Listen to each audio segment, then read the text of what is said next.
இயக்குனர் சுந்தர் சி இயக்கத்துல வெளியே வந்திருக்கிற கேங்கர்ஸ் படத்தை பத்தி பார்க்க போறோம். இந்த படத்துடைய கதையை பத்தி பார்த்தோம்னா, படத்துடைய ஆரம்பத்துல ஒரு ஸ்கூல காட்டுறாங்க. அந்த ஸ்கூல்ல ஒரு திறமையான ஒரு சின்ன பொண்ணு ஒண்ணு இருக்கு. அந்த பொண்ணு திடீர்னு காணாம போயிடுது. காணாம போனா, இதுக்கு காரணம் அந்த ஊர்ல ரவுடித்தனம் பண்ணிக்கிட்டு இல்லீகல் ஆக்டிவிட்டீஸ்லாம் பண்ணிக்கிட்டு இருக்க 2 பிரதர்ஸ் தான் கா காரணமா இருக்க முடியும் அப்படின்னு சொல்லிட்டு, அந்த ஸ்கூல்ல வேலை பார்க்குற ஒரு பொறுப்பான ஒரு டீச்சரா, அவங்க வந்து போலீஸ் டிபார்ட்மெண்ட்டுக்கு ஒரு மனு போடுறாங்க. போலீஸ் டிபார்ட்மெண்ட்லேருந்து இவங்கள கண்காணிக்க ஒரு போலீஸ் அதிகாரியை அனுப்புகிறாங்க. ஸ்கூல் வாத்தியாரை அனுப்புகிறாங்க. அதே ஸ்கூலில் சுந்தர் சி பிடி மாஸ்டராக வந்து ஜாயின் பண்ணிட்டாரு. ஏற்கனவே அங்கே வடிவேலும் பிடி மாஸ்டராக இருக்காரு. இப்போ அந்த ஊரில் நடக்கிற பிரச்சனைகளை பார்த்துட்டு சுந்தர் சி கொஞ்சம் அதிகமாகவே பொங்க ஆரம்பிக்கிறாரு. சுந்தர் சியை அதிகமாக பொங்கினாரு. இந்த 2 ரவுடிஸும் என்ன பண்ணாங்க, அந்த பொண்ணு எப்படி காணாம போச்சு அப்படின்னு தான் இந்த படத்துடைய கதை. இது ஒரு சுந்தர் சி படம். சுந்தர் சி படம்னாலே மூளைய கழட்டி வச்சுட்டு தான் போய் படத்தை பார்க்கணும் அப்படிங்கிறது நம்ம எல்லாருக்குமே நல்லாவே தெரியும்.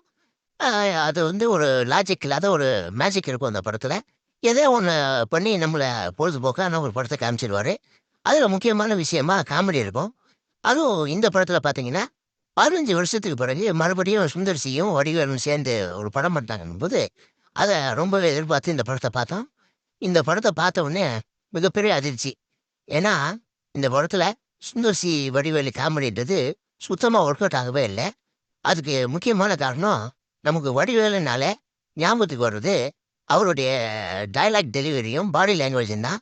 இது 2மே இந்த படத்துல மிஸ்ஸிங்.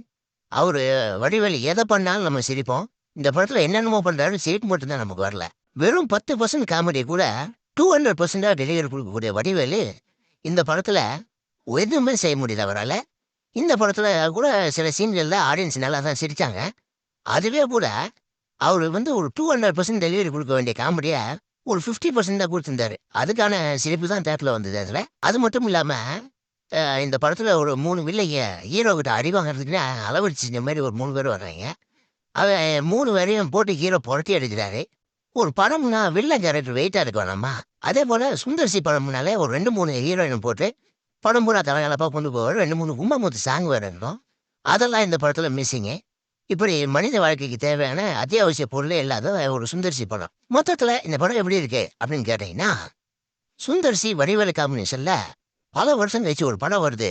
நல்லா மனச விட்டு சிரிச்சுட்டு வரலாம் அப்படின்னு சொல்லி போய் படத்த பார்த்தா, முடிஞ்சா சிரிங்கடா பார்க்கலாம் அப்படிங்கிற மாரி ஒரு ஃபர்ஸ்ட் ஹாஃப்பும், இந்த ஃபர்ஸ்ட் ஹாஃப்க்கு இந்த செகண்ட் ஹாஃப் எவ்வளவோ தேவலாம் அப்படிங்கிற மாரி ஒரு செகண்ட் ஹாஃப்பும் வச்சு படத்த எடுத்து வச்சிருக்காய்ங்க.